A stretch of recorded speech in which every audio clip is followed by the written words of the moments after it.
Club Family!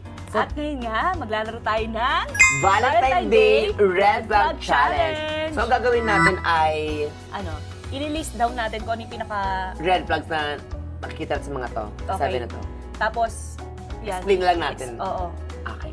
Sige. So, parang feeling ko wala namang winner dito sa round na to. Parang i-ano lang natin kung ano yung para sa atin, ano Oo, yung para sa atin, pinaka-red ano yung flags. pinaka-red flag. So, Okay. Start na natin? Okay, so let's start na. Sige, let's go! Okay, reason, Flirts with other people. okay. Walang gayahan ah. Game na. Sabay tayo. Okay, ito talaga pinaka sa akin. Ito talaga. Ready, set, go!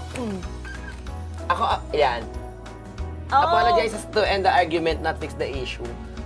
Kasi minsan may mga may mga away na or may mga arguments na naiiwan na lang tapos may ipon na may ipon. May ipon. Ako naman, okay, ako kasi ayoko talaga ng away. Hindi ka pala argument Hindi ako pala away eh. So gusto ko yung, tapos na agad yung issue, mag-sorry na, wag natin pag-usapan. Which is medyo bad pa rin. Kasi hindi na pero kasi ikaw kasi, pag-usapan. bisa pagkakakalala ko sa'yo,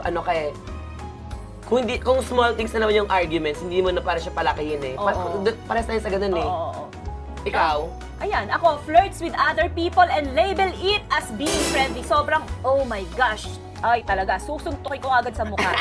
Yan talaga, pinaka-red flag ko talaga, yung mag-flirt. Oh my goodness. Okay, ang next mo ay? Next natin is... Well, kasi never ko pa naman to na-experience kasi talaga. Ito lang talaga yan talaga na-experience ko yan eh. So, yan ako galit. Dito sa mga to, wala akong na-experience eh. Pero feeling ko ito. Never introduces you to friends or family. Red flag talaga yan! Ako naman itong sa'yo. Siya yung second ko. Second. Sige, explain mo. Hindi, hindi ng hindi ng sa'yo. Sa akin? Oo. O sige, ako naman, never introduces you to...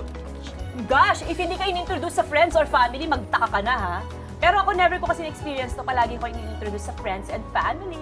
So, I have no problem with that. Siguro hindi lang muna sa ngayon, pero di ba syempre yung love kasi, pag relasyon kasi, pag deeper na yung relasyon, ay parang okay na ipakilala sa family pero or sa friends, okay lang yun. Yung mga common friends lang. Pero ako ha, hindi ko siya ipapakilala hanggat hindi pa siya deserving. Pero yung mga based on sa mga naka-relationship ko, lahat sila pinapakilala agad ako. So, sa kanya, nakakatuwa naman. Ako, yun. Kaya feeling ko kapag hindi ka in-introduce, parang magtaka ka. Kasi syempre sa babae, mas ako talaga na lalaki yung unang mag-introduce eh. Correct. Ito, Akaray. feeling ko. Like, still talks about their ex like it is yesterday. Ako naman like about small things for no reason. Oo, tama naman. Kasi kung nakakapag-lie nga sa maliit na bagay, what more to... Sa malaki na, exactly. Ikaw? Ako naman ito, still talks about their ex like it's yesterday. What the heck? Ex is already ex, so huwag na natin pag-usapan. Okay, so ang next naman natin ay, ano pang apat mo? Pang-apat ko, siguro yung, eto nga, apologizes to end, not to fix the issue. Ako naman, replies fast on socials but slow to you. Kasi minsan, parang Ibig sabihin, hindi ka priority. yun nga, di priority. Pero hindi ko siya ganun kabigil sa akin, pero siya yung pang-apat ko. Ako naman yan yung problema ko. Lagi namin pinagkatalunan dati yan ni Palaka. Kasi ako, lagi daw akong, you're always at your phone, pero hindi ka makapag-reply sa akin. Pero nagkakataon lang talaga. It's not because ayoko siyang replyan. Sometimes kasi pag yung tatawag siya sa akin, yun naman yung merong ginagawa ako. Like, naliligo ako, or biglang nanonood ako ng TV. So, hindi ko talaga siya sinasadya na hindi. Ako naman, na-adapt yung ganun, na parang, kunyari, nanonood ako, ayoko mag-phone. Okay. Gusto ko nakafocus. Para focus ka talaga sa phone. O yun. Tama naman. So, ito. Ano pa? Ito, of course, ako sa akin. Lies about small things for no reason. Ako naman siguro dito na ako. Only sweet when they need some. Ay, pero siguro panlalas ko lang to kasi ako naglalay din kasi ako for small reason. Kasi di ba, mamaya explain ko bakit. Ito na lang din, ayan. Ako yun kasi, parang red flag yata ako. Hindi ko pasok na sa siya sa red flag. Kumbaga, yung leveling na lang ng itong mga to. Parang ako yata lahat yan. Red flag yata talaga ako. Ako kasi I'm super sweet talaga if I need something. Hindi, actually, sabi nga, pinabasa ko, it's a woman power na kapag sweet ka or ginagamit mo yung sweetest voice mo. Oo, tsaka yung... Kasi doon, ayun sa feminine side ng Oo. girl, doon na-attract yung guy or yung Oo, mga man. Of course, gusto nila yung parang, you look at them as your hero. Hero, yes, parang kailangan mo sila, Oo. mas napipil yung empowerment nila. Oo. Pero kasi bibihira ko lang gamitin yan kasi nagba sobrang ano ko, matigas ako eh. Pero kapag naging sweet ako sa'yo, ibig sabihin may kailangan talaga ako sa'yo. Or gusto ko nang magbati tayo. Ganun ako. Ang next mo ay, Ako ito ako. Ayan, yan. Last ko. Hindi big deal sa akin yung, ako pinaka big deal talaga sa akin, ito talaga. yung mga yan.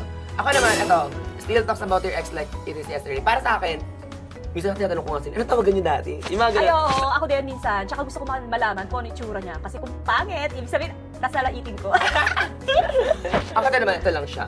Parang gusto ko na malaman kung ano yung past, pero hindi naman na para pagsilosan or something. Oo. Tsaka Ikaw? hindi nakakaselos, lalo kung alam mong mas ahead ka sa kanya, di ba?